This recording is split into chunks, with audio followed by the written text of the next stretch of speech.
Okay bos, so sekarang pukul 12 malam. So ini ada stok yang akan dipasang. Yang ni stok RNG lama, yang ni saiz besar. Buat display kat sini. So yang ni parts-parts yang belum dipasang. Ini akan pasang, akan jadi satu tower. So masuk tempat pembuatan yang kecil je, 250 kaki persegi. So stok yang siap ada dekat sini. Tak banyak dah ni, 2, 4, 6, ada 8 stok lagi. So ada dari basic sampai ke tower yang paling rendah sampai yang paling tinggi.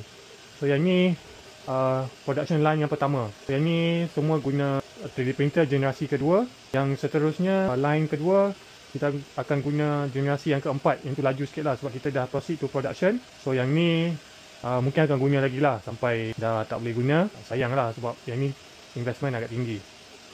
Okay, so bila dah siap, parts tu akan disusun dan akan dipasang. Bila dah siap ni, dah pre-bungkus, bila dapat order, kita pun akan keluarkan dan packing lah. So untuk setiap pembelian akan dapat free sample. Okay, yang ni grow cubes, biji benih, cup dengan nota lah nak tulis-tulis dengan baja. So kita ada baja A dan baja B. Selain tu kita ada Eco Grow Booster. Yang ni bukan baja ya. Yang ni dia stabilizekan pH dengan improve nutrient uptake. So kita nak imitate kompos lah. Tapi yang ni tak ada bau kompos lah. Untuk kita guna spun Oasis. Elok sikit. So yang ni biji benih. So setakat ni ada dua lah. Satu kangkung. Yang ni sawi. Lepas tu ada lettuce. Salad. Yang ni tak banyak lah. Sebab yang ni premium biji benih.